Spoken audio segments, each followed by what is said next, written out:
Il est sorti aussi aux États-Unis de manière posthume. C'est son premier roman, c'est-à-dire que c'était au tout début de sa carrière où il voulait faire, comme on l'a dit tout à l'heure, il voulait percer dans la littérature classique, généraliste. Et donc il a écrit ce premier roman qu'il a envoyé à plusieurs éditeurs qui lui ont refusé. Et donc c'est resté dans un tiroir jusqu'à la fin, jusqu'à sa mort en fait. Et c'est quand on a retrouvé tout ce matériel parmi les innombrables piles de documents qu'il avait pu rédiger, on a retrouvé également ce roman. Enfin, je dis on, j'y étais pas, hein, bien sûr. Et donc des éditeurs l'ont sorti. C'est un peu triste d'une certaine manière parce que c'est un premier roman qui a les défauts d'un premier roman. C'est-à-dire qu'évidemment, son écriture n'est pas maîtrisée, son intrigue peine à se mettre en place. C'est un livre qui aurait vraiment mérité, qui aurait pu devenir quelque chose de très fort si derrière il y avait eu le travail d'un éditeur qui aurait bossé avec Dick, qui leur dit ben voilà, fais ton histoire comme ci, comme ça, revois tes personnages, là t'as pas bien écrit, réécrit. Travail classique d'un éditeur. Ça aurait pu donner quelque chose. Le problème, c'est qu'évidemment, une fois qu'il a été mort, c'était pas possible, et il avait entre-temps acquis le statut d'auteur culte, donc il était hors de question de retoucher à son texte, alors que lui-même ne pouvait pas dire oui ou non. Donc le roman est sorti comme ça, et voilà. Donc est-ce que c'est un roman important? Oui, dans la mesure où d'une part c'est le premier roman de Philippe K. Dick, quoi qu'on en dise, ça reste son premier roman. Est-ce que d'un point de vue littéraire c'est un grand roman? Non. Après, je pense que c'est intéressant pour le public dickien qui pourra y trouver des embryons de tout ce qu'on va trouver après chez lui. C'est-à-dire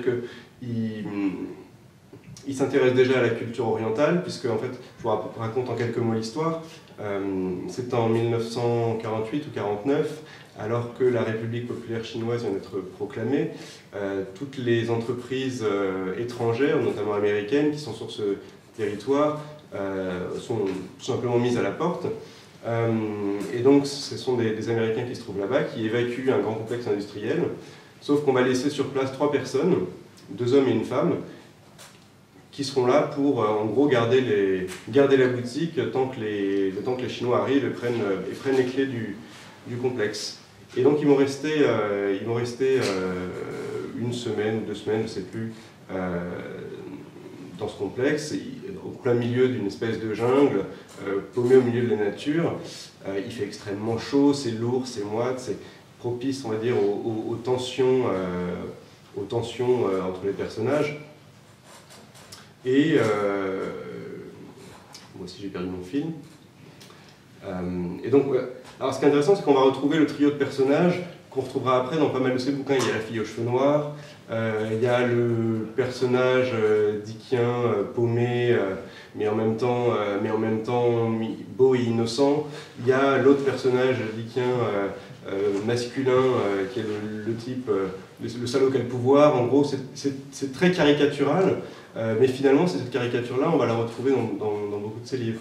Il y a justement la confrontation entre la culture occidentale et la culture orientale, au travers notamment d'un des personnages, un Chinois qui vient un petit peu avant les autres pour voir où ça en est, et puis qui discute philosophie avec un des deux garçons qui sont sur place, et où justement on va retrouver d'ailleurs quelque chose qu'on retrouve dans Le Maître du Haut Château aussi, c'est-à-dire la confrontation entre plus que 2 cultures, vraiment 2 façons de penser le monde différentes. Et donc ils ont cette longue discussion philosophique qui arrête un petit peu l'action du roman, mais qui en soi est très intéressante.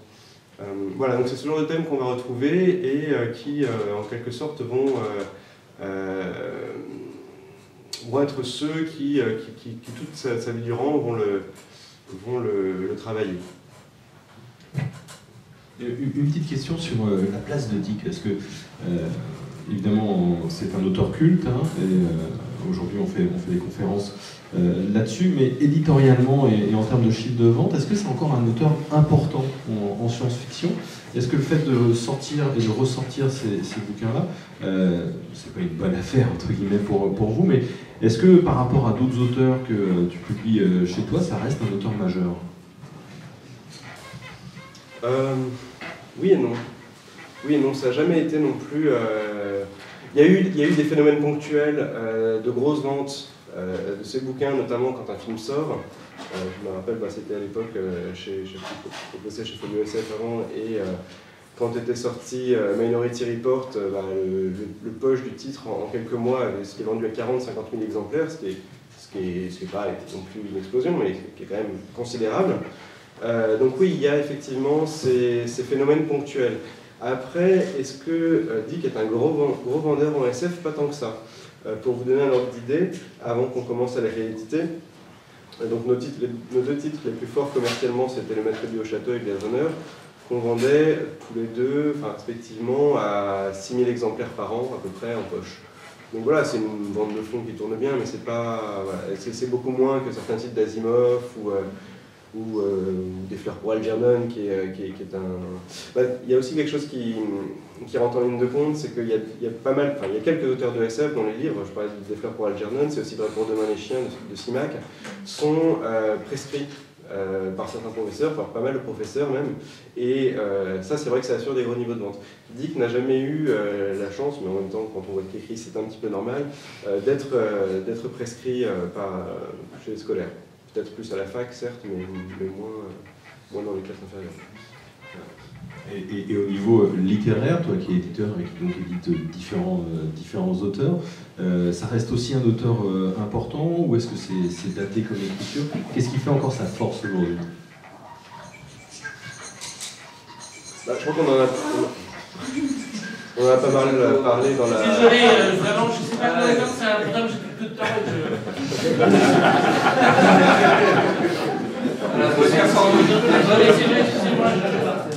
C'est Philippe qui trouve qu'on raconte trop de conneries, c'est ça disons qu'on ça revient à ce qu'on disait tout à l'heure, parce que notre conférence mettait en lumière tout à l'heure, à savoir qu'effectivement il y a cette modernité de Philippe Cadic qui fait que on pouvait le lire il y a 30 ans, on peut le lire il y a 20 ans, on peut le lire aujourd'hui, on y trouvera forcément des choses très modernes.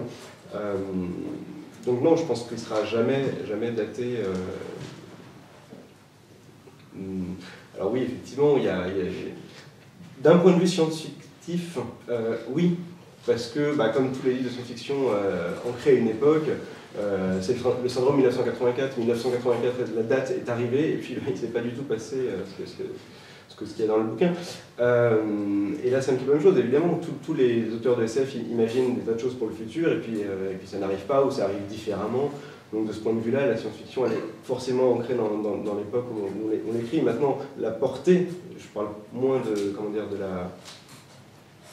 du décorum que vraiment de la portée philosophique, métaphysique des romans de beaucoup de romans de science-fiction, y compris ceux de Dick notamment. Ça, c'est totalement intemporel et ça restera toujours moderne. Oui.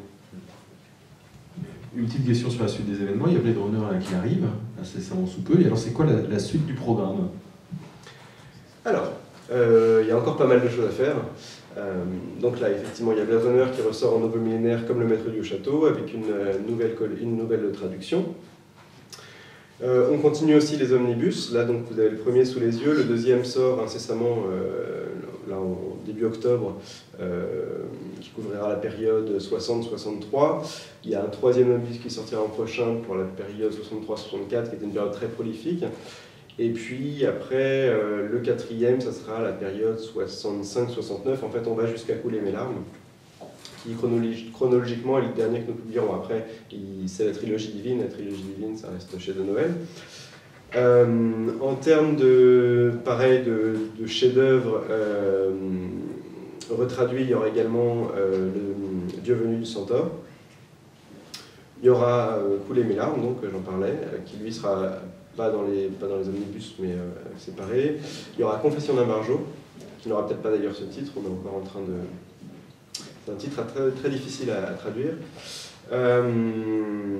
Et puis après, il y a encore des romans de littérature générale à sortir, mais directement en poche et en collection de littérature générale. Et puis surtout, il y a l'exégèse. Alors l'exégèse, je pense que vous savez tous, si vous êtes ici, c'est que vous devez tous savoir ce que c'est. Bon, vous en avez parlé, d'accord. Okay. Donc il y a une version éditée de l'exégèse qui est en train de sortir aux États-Unis. Donc le premier volume est déjà paru, donc on attend un deuxième volume. édité par Jonathan Lethem et une universitaire, Pamela Jackson, si je ne dis pas de bêtises, qui compile ces 8000 pages de notes et de réflexions en quelque chose comme 800 pages, avec beaucoup de commentaires. Donc c'est ça qu'on va publier en français. Ça devrait, si tout se passe bien, être pour 2014. On est très très vague sur les dates parce que la traductrice qui travaille dessus, Hélène Collomb, qui est certainement la traductrice la plus au fait de la chose dickienne,